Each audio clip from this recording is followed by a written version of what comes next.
Hello students.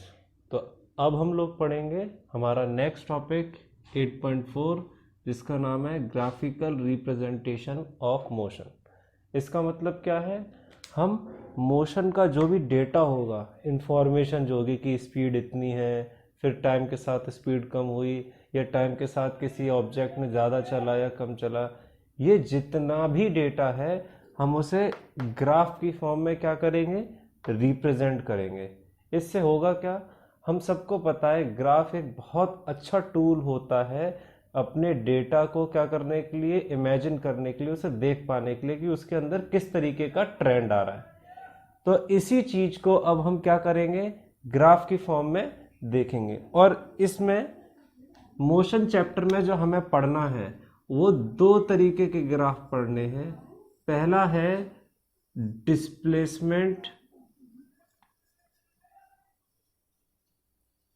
Displacement time graph, ठीक है, और दूसरा होगा वेलोसिटी टाइम ग्राफ। ठीक है, डिस्प्लेसमेंट टाइम ग्राफ और वेलोसिटी टाइम ग्राफ बेसिक है बिल्कुल, लेकिन बता देता हूं फिर भी। डिस्प्लेसमेंट टाइम ग्राफ किसके बीच में बनाया जाता है सर? डिस्प्लेसमेंट और टाइम के बीच में। फॉर एग्जाम्पल, जैसे कि मेरे पास एक डेटा दे रखा है, एक इंफॉर्मेशन है कि किसी ऑब्जेक्ट का ये डिस्प्लेसमेंट है और ये टाइम है। तो टाइम जब 0 सेकंड है, लेट से, ये सब इमेजिनरी वैल्यूज है जो मैं अभी इमेजिन कर रहा हूँ। लेट से अगर टाइम 0 है तो ऑब्जेक्ट ने कुछ भी नहीं चला है। जैसे टाइम 2 सेकंड हुआ, ऑब्जेक्ट ने 4 मीटर चल लिया। फिर टाइम हो गया 6 सेकंड, ऑब्जेक्ट ने कितना चल लिया? 10 मीटर। फिर टाइम हो गया 15 सेकंड, तो ऑब्जेक्ट ने कितना चल लिया? 20 मीटर। तो इसी चीज को हम क्या कर सकते हैं? ग्राफ की फॉर्म में क्या कर सकते हैं? रिप्रेजेंट कर सकते हैं। कैसे रिप्रेजेंट करते हैं? देखिए, जैसे ये मैंने बार्स बना ली टाइम की, और इनका इंटरवल 2, 4, 6, 8, 10, 12, 14 और ये हो जाएगी तुम्हारी 15 यहाँ पे। ठीक है, ये मैंने क्या बना लिया? डिस्टेंस का। और ये डिस्टेंस किस तरीके से मैंने मान लो बना दिया? ऐसे डिस्टेंस 5, 10, 15, 20, 5-5 का स्केल ले लिया। हाँ, इसमें ध्यान रखना है कि अभी आपके लेवल तक हमें स्केल नहीं बताना है कि हमने कितना लिया है कितना नहीं लिया है, जब तक कि आपसे बोला ना जाए क्या कि ग्राफ ड्रॉ करके बताओ। तो टाइम 0 है, जब 0 ये 0 होता है आपको होता है, तो यहाँ पे जब टाइम भी 0 है तो डिस्प्लेसमेंट कितना दे रखा है सर? 0 दे रखा है, तो ये पॉइंट हो गया। जब टाइम 2 सेकंड हुआ तो डिस्प्लेसमेंट कितना है? 4, तो ऑब्जेक्ट कुछ आएगा यहाँ पे। फिर टाइम जब हुआ 6 सेकंड, तो ऑब्जेक्ट कितना चला? 6 सेकंड पर ऑब्जेक्ट चला 10 मीटर, कुछ ये पॉइंट मिलेगा। फिर इसी तरीके से जब टाइम 15 सेकंड हुआ तो ऑब्जेक्ट कितना चला? तो 15 सेकंड पे ऑब्जेक्ट चला करीब आपका यहाँ पे। तो इसे आप क्या कर दोगे? ज्वाइन कर दोगे। स्ट्रेट लाइन नहीं है, अलग अलग कर्व बनेंगे। तो ये क्या हो गया? इस तरीके से हम क्या ड्रॉ करते हैं? डिस्प्लेसमेंट टाइम ग्राफ ड्रॉ करते हैं। अब हम देख लेते हैं वेलोसिटी टाइम ग्राफ के बारे में। तो वेलोसिटी टाइम ग्राफ नाम से ही पता पड़ रहा है किस किस चीज के बीच में ड्रॉ किया जाता है। तो ये किया जाता है वेलोसिटी के लिए, और ये किया जाता है यहाँ पे टाइम। हम वाई एक्सिस पे वेलोसिटी लेते हैं और वो एक्स एक्सिस पे क्या लेते हैं? टाइम को लेते हैं। सर वेलोसिटी हमें कुछ भी डेटा दिया जा सकता है। लेट से एक हमारे पास डेटा है वेलोसिटी का कि एक ऑब्जेक्ट है और उसकी वेलोसिटी दे रखी है। ठीक है, तो टाइम 0 सेकंड पे उसकी वेलोसिटी मान लो 0 है। क्या सर जरूरी है 0 ही हो? नहीं, मान लो चलो टाइम 0 सेकंड पर कितनी वेलोसिटी है? 10 मीटर पर सेकंड। ये सब मैं मीटर पर सेकंड में मान रहा हूँ। 2 सेकंड पर कितनी है? 20 हो गई। 4 सेकंड पर कितनी है? मान लो 40 हो गई। इसको रिप्रेजेंट कर दो। कैसे रिप्रेजेंट करेंगे देख लेते हैं। हमें क्या करना पड़ेगा? बस प्रॉपर स्केल यूज करना है। और रिप्रेजेंट हो जाएगा। लेट से मैंने इसे 10 की वैल्यू मान लिया, 10, 20, 30, 40, ये हो गई वेलोसिटी किसमें, मीटर पर सेकंड में। ध्यान रखेंगे किसमें, मीटर पर सेकंड में।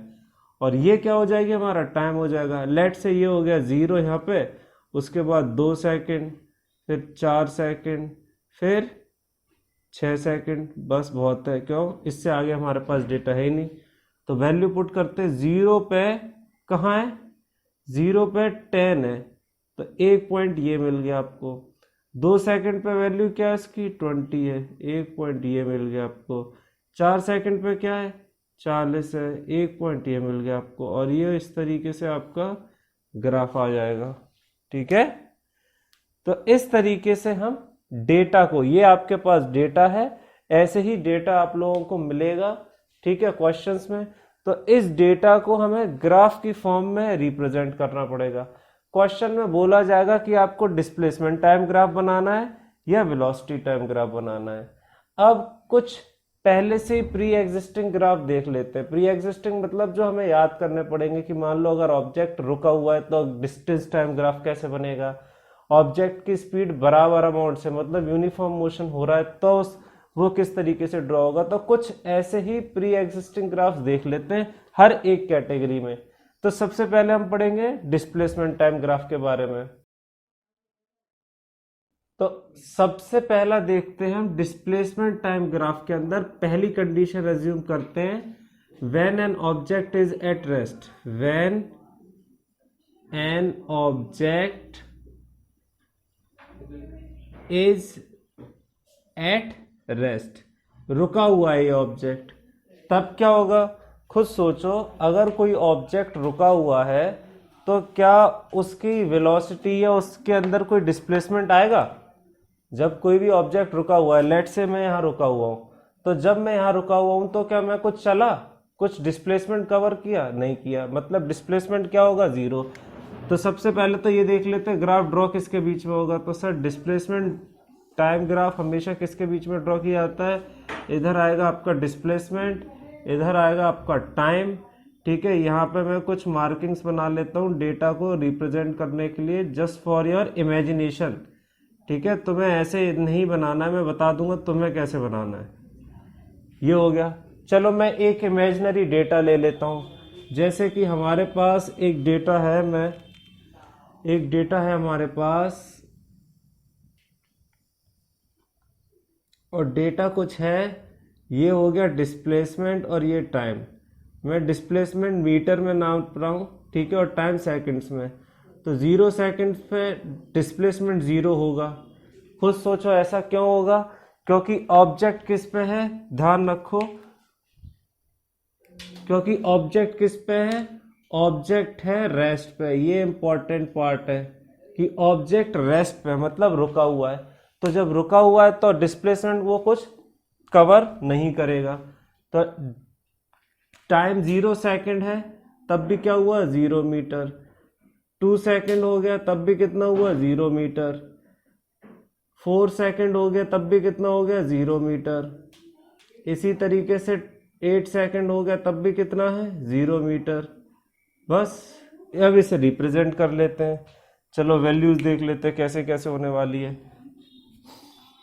लेट से ये हमारी टाइम की एक्सेस है, टाइम वाली एक्सेस है, तो इसमें ये हो गया आपका कितना एक्स,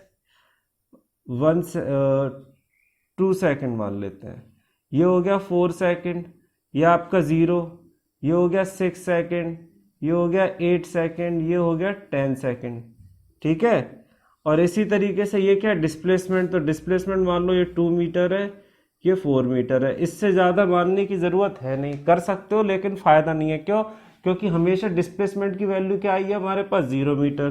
तो कोऑर्डिनेट्स देख लेते हैं। 0 सेकंड पर डिस्प्लेसमेंट क्या है सर, 0 आ रहा है। फिर 2 सेकंड पर डिस्प्लेसमेंट क्या है सर, 0 आ रहा है। सर 4 सेकंड पर डिस्प्लेसमेंट क्या है, 0 आ रहा है। 6 सेकंड पर नहीं पता, चलो 8 सेकंड पर क्या आ रहा है, 0 आ रहा है। मतलब ये कि जो आपका ग्राफ बनेगा वो इस टाइम एक्सिस के साथ ही बनेगा, मतलब ऑन दी टाइम एक्सिस। कैसे बनेगा जरा ड्रॉ कर देता हूं। ऑफ कोर्स ये थोड़ा सा तुम्हें देखने में अभी उतने अच्छे से दिखाई ना दे, लेकिन तुम्हें बनाना ऐसी तरीके से है, ठीक है। ऑन दी, ये तुम्हारा ग्राफ हो जाएगा, ठीक है। ये तुम लोगों का ग्राफ हो जाएगा ऑन दी टाइम एक्सिस। क्यों? क्योंकि हमेशा वैल्यू क्या आएगी डिस्प्लेसमेंट की? 0 आने वाली है। समझ में आया? ये तो हमने पहली कंडीशन देख ली जब ऑब्जेक्ट किस पे था? रेस्ट पे था। अब दूसरी कंडीशन की तरफ चलते हैं, इसे नोट डाउन करते जाना। अगर कोई डाउट हो तो प्लीज कमेंट सेक्शन में बता देना। अब हम लोग क्या करते हैं, दूसरी कंडीशन देख लेते हैं। दूसरी कंडीशन क्या है सर? दूसरी कंडीशन है an object with some initial displacement.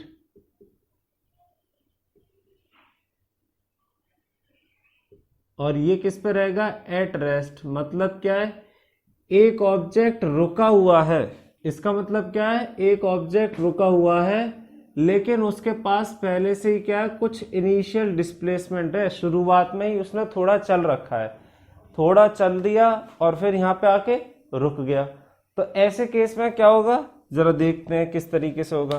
तो ये तो ग्राफ आपका सेम रहेगा, ठीक है। जल्दी से बना लेते हैं। ये हो गया आपका डिस्प्लेसमेंट, ये हो गया टाइम, ठीक है। डेटा हमारे पास कुछ क्या रहेगा? लेट्स से डेटा ये है हमारे पास, जल्दी से देखते हैं एक डेटा। ये हो गया डिस्प्लेसमेंट का, ये हो गया टाइम का। तो लेट्स से टाइम 0 सेकंड है, तो इनिशियली कुछ क्या है उस पर? डिस्प्लेसमेंट है। मतलब उसने पहले से ही थोड़ा चल रखा है। कितना चल रखा है? से 10 मीटर चल लिया उसने। तो 2 सेकंड पे भी 10 मीटर, क्योंकि वो रेस्ट पे है तो अब नहीं चलेगा। क्योंकि वो रेस्ट पे तो 10 पे जो चला हुआ उतना ही रहेगा, उससे आगे नहीं मूव करेगा। तो 4 सेकंड पे भी क्या हो जाएगा? ये 10 मीटर। 6 सेकंड पे भी क्या हो जाएगा? 10 मीटर ही रहेगा। क्यों? उसके बाद मूव नहीं करेगा। तो ऐसे डेटा को कैसे रिप्रेजेंट करते हैं, जरा जल्दी से देख लेते हैं। लेट से ये है आपका टाइम 0, फिर 2 सेकंड, 4 सेकंड, 6 सेकंड, 8 सेकंड। बस ये डिस्प्लेसमेंट मान लो 5 मीटर, 10 मीटर, 15 मीटर, 20 मीटर, ठीक है। अब जल्दी से पॉइंट देखते हैं, कोऑर्डिनेट्स कैसे कैसे मिलने वाले हैं हम लोगों को। तो 0 सेकंड पे कोऑर्डिनेट क्या है? 10 मीटर वाला ये गया। 2 सेकंड पे कोऑर्डिनेट क्या है? 10 मीटर वाला ये गया। 4 सेकंड पे कोऑर्डिनेट कैसा मिलेगा? 10 मीटर ये रह गया। 6 सेकंड पे 10 मीटर ये गया। तो जब आप इस सबको ज्वाइन कर दोगे तो ये कैसा ग्राफ रहेगा? Parallel to time axis. क्या रहेगा? याद रखिएगा, इसे आप बोलोगे, इसे आप बोलोगे पैरेलल टू टाइम एक्सिस, ठीक है। कब? जब उस पे इनिशियली पहले से डिस्प्लेसमेंट है, लेकिन वो कैसा है? रेस्ट पे है, अभी रुका हुआ है। अब थर्ड कंडीशन देख लेते हैं। अभी भी कोई डाउट हो तो बता देना मेरे को, मैं फिर से क्लियर कर दूंगा। फिर क्या है? थर्ड कंडीशन देखते हैं। अब इसके बाद क्या होगी? चलो अब थर्ड कंडीशन देख लेते हैं क्या होगी। सो थर्ड कंडीशन है हमारे पास, when an object moves with constant velocity। मतलब ये कौन सा केस है?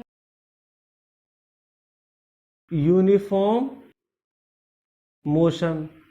तो अगर कहीं लिखा आ जाए ऑब्जेक्ट किस में है? यूनिफॉर्म मोशन में है, या फिर क्या लिखा आ जाए कि वेलोसिटी क्या है? कांस्टेंट है। दोनों केस क्या है? सेम होंगे, ठीक है। तो ऐसे में क्या होगा देख लेते हैं। पहले तो एक बार एक्सिस जल्दी से ड्रॉ कर लेते हैं कि ये दो एक्सिस रहेंगी, ठीक है। अब डेटा देखते हैं। ये आ गई, ये हो गई आपकी डिस्प्लेसमेंट की एक्सिस, ये हो गई आपकी टाइम की एक्सिस। एक बार डेटा देखते हैं कैसा रहेगा।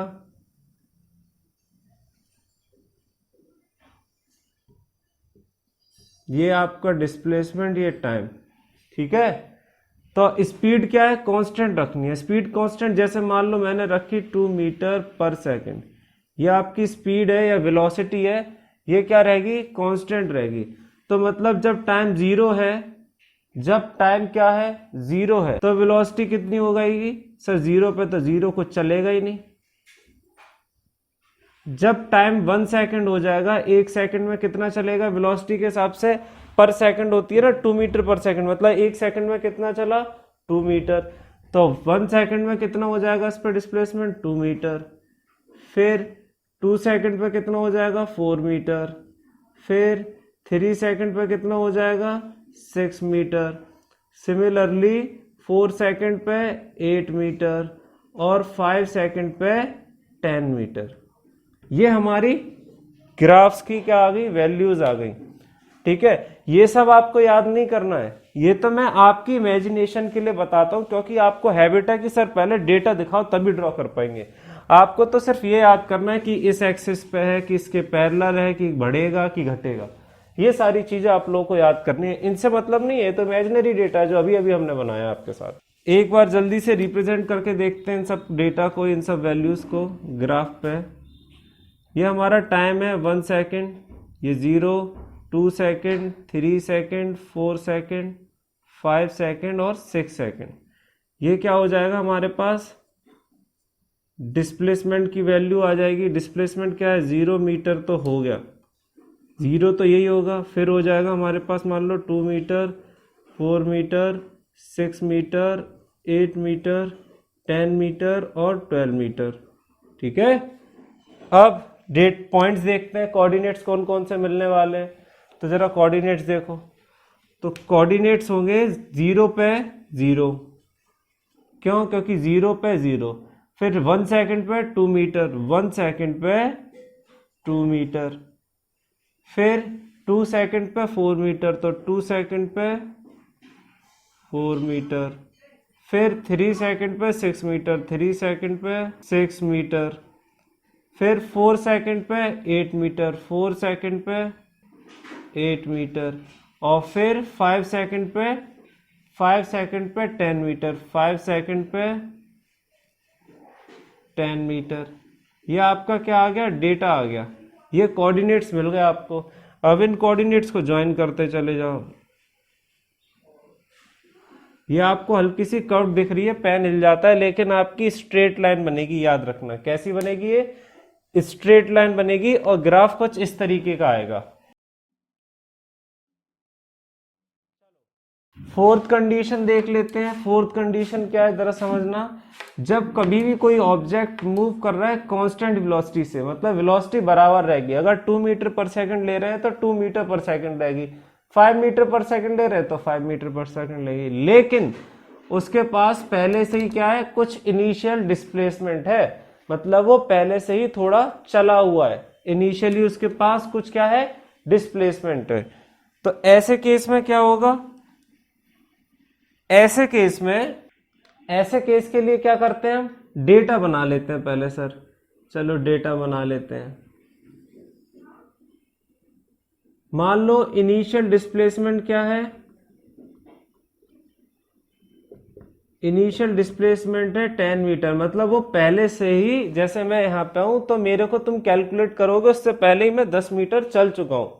ठीक है, तो हमेशा मेरा टाइम 0 सेकंड पे मेरा डिस्प्लेसमेंट क्या आएगा, 10 मीटर आएगा। ये मैंने पहले से ही अज्यूम कर लिया। इनिशियल डिस्प्लेसमेंट 10 मीटर है और उसकी वेलोसिटी मान लो कितनी है, वेलोसिटी मान लो उसकी है 2 मीटर पर सेकंड ही ले लेते हैं। चलो ठीक है, 2 मीटर पर सेकंड। ये दो कंडीशन एक साथ लग रही हैं। देखो इतना कुछ ना तुम्हारे को कराया नहीं जाता, मैं चाहता हूं कि तुम्हारे बेसिक्स अच्छे हो जाएं। ज्यादा से ज्यादा नई नई प्रॉब्लम्स देख लो, क्वेश्चन पूछे जाते हैं एग्जाम में, और खासकर 11वीं क्लास में पूछे जाती हैं ऐसी चीजें। लेकिन जस्ट बिकॉज तुम लोग अच्छे से सीख लो इसलिए बता रहा हूं ये ऐसे। तो जल्दी से देखो कैसे बनेगा ग्राफ हमारा। ये हो गया आपका डिस्प्लेसमेंट टाइम ग्राफ के लिए डेटा। तो इनिशियली डिस्प्लेसमेंट है, मतलब जब टाइम 0 है तब वो कितना चलेगा, तो सर वो चलेगा 10 मीटर पहले से ही, क्योंकि हमने अज्यूम कर रखा है टाइम 0 पे डिस्प्लेसमेंट होगा 10 मीटर। वेलोसिटी कितनी है 2, तो अगले 1 सेकंड जब टाइम 1 सेकंड होगा तो वो कितना चलेगा सर 2 मीटर और चलेगा, क्यों वेलोसिटी 2 है, 10 पहले से था, 2 मीटर और चलेगा, मतलब हो गया 12 मीटर। ऐसा क्यों कह रहे हो सर? देखो बच्चों, जैसे एक ऑब्जेक्ट यहां से शुरू करता है, ठीक है, और इस पाथ पे चल रहा है, तो यहां तक तो हमने इसको काउंट ही नहीं किया, लेकिन वो पहले से ही 10 मीटर चल के आ चुका है। यहां से हम देखना स्टार्ट करते हैं और यहाँ पे इसकी वेलोसिटी है 2 मीटर पर सेकंड, तो अगले 1 सेकंड में वो कितना चलेगा 2 मीटर। तो नेट कितना चल चुका है वो अपनी इनिशियल पोजीशन से? नेट चल चुका है 10 + 2 2 मीटर हो गया, 10 + 2 14, सॉरी 10 + 2 हो गया 12 मीटर, तो ये हो गया आपका 12 मीटर। फिर 2 सेकंड जब हो जाएगी तब कितना चलेगा, तो एक और अगली सेकंड में कितना चलेगा 2 मीटर चलेगा, ठीक है, अगली सेकंड में। तो टोटल कितना हुआ 10 + 2 + 2 मतलब 14 मीटर। फिर जब एक और सेकंड हो चुकी होगी, टाइम हो गया 3 सेकंड, तब कितना चलेगा, फिर एक और सेकंड में 2 मीटर और चलेगा, तो 10 + 2 + 2 + 2 हो गया 16 मीटर। और नेक्स्ट 4 सेकंड जब होगा डेटा, तब क्या हो जाएगा, ये 4 सेकंड पे हो जाएगी ये वैल्यू 18 मीटर, ठीक है। तो अब जरा इसे रिप्रेजेंट करके देखते हैं कि कोऑर्डिनेट्स क्या क्या आने वाले हैं। तो सबसे पहला, जब टाइम 0 है, ध्यान से देखो, जब टाइम 0 है तो उसके पास कितनी आ रही है वैल्यू, इसका स्केल थोड़ा सा चेंज कर देते हैं, क्यों, ये याद है ना तुम्हें जिगजैग लाइन का यूज क्या होता था, जब हम वैल्यू एकदम चेंज करते हैं, जैसे कि मैंने 0 से सीधे लिख दिया 10, लेकिन उसके बाद 2 2 बढ़ाऊंगा, 12 14 16 18 20, तो एकदम जब 2 2 का स्केल है, लेकिन मैंने पहली बार में कितना बढ़ा दिया 10, तो इस टाइम ये जिगजैग लाइन लगाते थे। तो अब देखते हैं क्या कंडीशन होगी, जरा कोऑर्डिनेट्स कैसे कैसे मिलने वाले हैं हम लोगों को, तो वो समझिए। जब टाइम 0 सेकंड है तो उस पर कोऑर्डिनेट है पहले से ही 10 मीटर का, 1 सेकंड हुआ तो 12 मीटर का, 2 सेकंड हुआ तो 14 मीटर का, 3 सेकंड हुआ तो 16 मीटर का, 4 सेकंड हुआ तो 18 मीटर का। और इन सबको आप क्या करोगे, ज्वाइन कर दोगे, ठीक है। तो तुम्हारे पास आएगी कुछ ग्राफ इस तरीके का। सर इसमें अंतर क्या है प्रीवियस और इस ग्राफ में? बच्चे ये देखो, अंतर ये है, प्रीवियस ग्राफ में वो 0 से स्टार्ट कर रहा था, क्यों, क्योंकि उसके पास डिस्प्लेसमेंट 0 सेकंड पे कितना था, 0 मीटर था। लेकिन इस ग्राफ के अंदर वो पहले से ही कुछ डिस्प्लेसमेंट है, वहां से शुरू कर रहा है, ठीक है। तो ये हो गया आपका ऐसा केस।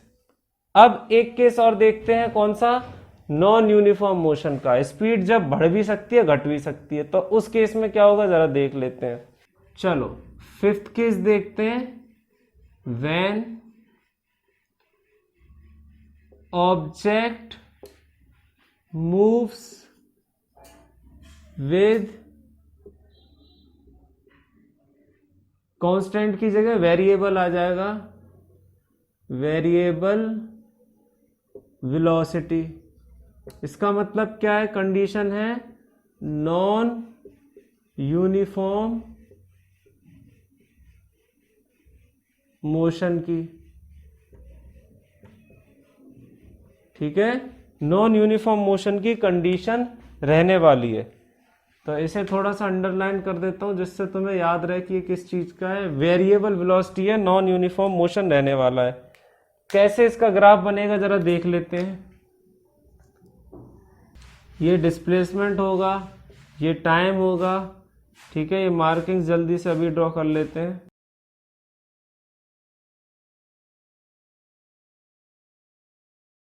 ये समझाने से पहले तुम लोगों को ये समझाना जरूरी है कि नॉन यूनिफॉर्म मोशन होता क्या है। तो नॉन यूनिफॉर्म मोशन का मतलब होता है जब वेलोसिटी या तो कभी कभी क्या हो, बहुत जल्दी बढ़ जाए, एकदम 5 मीटर पर सेकंड, फिर एकदम क्या हो जाए, घट जाए। मतलब बॉडी क्या होगी, अनइवन डिस्प्लेसमेंट कवर करेगी। मतलब पहली सेकंड में हो सकता है वो 4 मीटर चले, दूसरी सेकंड में हो सकता है वो 10 मीटर चले, तीसरी सेकंड में हो सकता है 1 ही मीटर चले, चौथी सेकंड में फिर कुछ हो सकता है। मतलब जो डिस्प्लेसमेंट होगा वो इवन नहीं होगा, वो चेंज होता रहेगा, कभी कम बढ़ेगा कभी ज्यादा बढ़ेगा। इसी को क्या बोलते हैं, non uniform motion. Non uniform motion की डेफिनेशन क्या पढ़ी थी तुमने, when a body covers unequal distance in equal interval of time. मतलब बराबर टाइम में अनइवन डिस्टेंस कवर करे या डिस्प्लेसमेंट कवर करे, उसे क्या कहते हैं? नॉन यूनिफॉर्म मोशन कहते हैं। अब ये होने कैसे वाला है जरा समझते हैं। इसका डेटा देख लेते हैं बना के, जरा किस तरीके का डेटा बनेगा हमारे पास। ये हो गया आपका डिस्प्लेसमेंट, ये हो गया आपका टाइम। तो हमारे पास है टाइम 0 सेकेंड।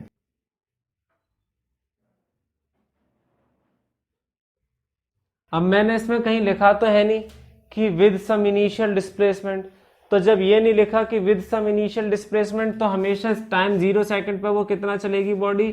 0 मीटर ही चलेगी। कितना चलेगी? 0 मीटर। अब टाइम 1 सेकेंड, जब टाइम हमारा कितना हो जाता है? 1 सेकेंड होता है, अनइवन करना है, ठीक है। तो मान लो कितना चलती है वो बॉडी? 1 सेकेंड में 2 मीटर चलती है। कुछ भी ले सकते हो तुम, चाहो तो 5 मीटर लेके घर पे ड्रॉ कर लेना, कुछ भी ले सकते हो, बस ये हो कि अंतर बराबर ना हो। यहाँ 2 है तो इन दोनों के बीच में तो यहाँ अंतर 2 नहीं हो, इसके अलावा कुछ हो। तो टाइम 2 सेकेंड पे मान लो उसने कितना चला? मान लो उसने 8 मीटर चल लिया, तो हो गया टोटल ये, चलो उसने कितना चल लिया? 8 मीटर, तो मतलब 2 और 8 हो गया 10 मीटर टोटल। पहले 2 चलाता, फिर 8 और चल लिया, तो हो गया टोटल 10 मीटर। फिर तीसरी सेकंड पे उसने क्या चला? सर तीसरी सेकंड में 1 सेकंड के अंदर इसने 1 सेकंड में इसने कितना चला? 8 मीटर। पहले 1 सेकंड में चला था 2 मीटर, 4 मीटर चल लिया, मतलब हो गया 14 मीटर। फिर हो गया मान लो चौथी सेकंड पे उसने चला 1 ही मीटर, 15 मीटर। 5 सेकंड में, 5th सेकंड में उसने कितना चला? 5 मीटर चल लिया, मतलब 20 मीटर। ऐसा क्यों? जरा समझो बच्चों, ये समझो कि टाइम का अंतर कितना आ रहा है। ये अंतर आ रहा है 1 सेकंड का, और ये चल कितना रहा है यहाँ पे? 2 मीटर। 0 से 2 चला, ठीक है। नॉन यूनिफॉर्म मोशन कब कहलाता है? जब इक्वल इंटरवल ऑफ टाइम, ये 1 मीटर 1 सेकंड, ऐसे ये क्या है? 1 सेकंड, ऐसे ये क्या है? 1 सेकंड, ये भी क्या है? 1 सेकंड, ये भी क्या है? 1 सेकंड। अंतर देख रहे हो? 1 और 0 और 1 में अंतर 1 का, 1 और 2 में अंतर 1 का, 2 और 3 में अंतर 1 का, ये सब क्या है? 1 सेकंड। इक्वल टाइम में अनइक्वल डिस्प्लेसमेंट करें, अंतर कितना आ रहा है? 8 मीटर का। अंतर कितना आ रहा है? 14 माइनस 10, वेरी गुड, 4 मीटर का। अंतर कितना आ रहा है? 1 मीटर का। अंतर कितना आ रहा है? 5 मीटर का। मतलब टाइम इक्वल लग रहा है, लेकिन डिस्प्लेसमेंट क्या हो रहा है उसका? अनइक्वल। कभी 2 मीटर, कभी 8 मीटर, कभी 4 मीटर, कभी 1 मीटर, कभी 5 मीटर। तो ऐसा केस क्या होता है? नॉन यूनिफॉर्म मोशन कहलाता है। तो कोऑर्डिनेट्स देख लेते हैं कैसे बनेंगे जल्दी से। पहले तो इसे बना लेते हैं, ये 0 हो गया 1 सेकेंड। डिस्प्लेसमेंट कितना होगा? ये हो गया तुम्हारा, मान लो 20 तक ले जाना है, तो चलो ये 4 की कैटेगरी में लेते हैं। 4 metre, 8 metre, 12 metre, 16 metre, 20 metre, और ये हो गया 24 मीटर। ठीक है, हो सकता है मैं तुम्हें थोड़ा सा कॉम्प्लिकेटेड लग रहा हो, लेकिन मैंने डिटेल में समझा दिया थोड़ा अच्छे से। ठीक है, 9th क्लास में इतना बताते नहीं है, लेकिन just because of your knowledge आप लोगों को क्या करना है, कई सारे कंपटीशन देने आगे, तो इसलिए आपके बेसिक्स होने चाहिए, समझ में आना चाहिए कैसे हो रही है चीज़। तो कोऑर्डिनेट्स देख लेते हैं क्या होंगे। तो जब हमारा टाइम 0 सेकंड है तब कोऑर्डिनेट क्या है? 0 सेकंड पर कोऑर्डिनेट है 0 मीटर, तो पहला कोऑर्डिनेट तो ये गया सर। जब टाइम हमारा 1 सेकंड है तो कोऑर्डिनेट क्या है? 2 मीटर। 1 सेकंड पे इसने चला है 2 मीटर। जब टाइम 2 सेकंड है तो इसने चला है 2 सेकंड पे इसने चल दिया सर 8, और ये आ गया आपका यहाँ पे।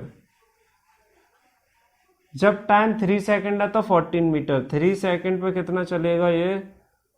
तो ये चलेगा कुछ आपका यहाँ पे। फिर सब 4 सेकंड पे 15 मीटर। 4 सेकंड पे यहाँ पे ये हो गया तुम्हारा 15 मीटर। 5 सेकंड पे 20 मीटर। 5 सेकंड पे 20 मीटर। तो ग्राफ कुछ ऐसा बनेगा, देखो पहले यहाँ से लाइन ऐसे स्ट्रेट जाएगी ये, ठीक है, फिर एकदम ये बढ़ेगी ऊपर को, फिर ये कैसी जाएगी? इधर टेढ़ी जाएगी, फिर क्या होगा, और लेट जाएगी ये ऐसे, फिर क्या होगा, फिर ये ऊपर जाएगी। तो कोई ट्रेंड नहीं होता, टेढ़ी मेढ़ी लाइन जाती है, ठीक है। कभी बिल्कुल ऐसे गई, फिर ऐसे हो गई, फिर ऐसे हो गई, फिर ऐसे हो गई, फिर ऐसे हो गई। तो इस तरीके की टेढ़ी मेढ़ी लाइन जाती है, इसे याद नहीं करना होता, इसे तुम कैसे भी बना सकते हो, ठीक है। तो आई होप तुम्हें फिफ्थ कंडीशन समझ में आ गई होगी। जब नॉन यूनिफॉर्म मोशन होता है तब डिस्प्लेसमेंट टाइम ग्राफ कैसा ड्रॉ होता है, ठीक है। ऐसा ड्रॉ हो सकता है, कुछ बच्चों के में कैसा हो सकता है, ऐसा ड्रॉ हो सकता है। ऑफ कोर्स ये नीचे नहीं जाएगा, ये यहाँ पे आकर रुक जाएगा। कुछ में हो सकता है ऐसा केस हो जाए, तो सारे केस माने जाएंगे, ठीक है। नॉन यूनिफॉर्म में सारे केस माने जाएंगे।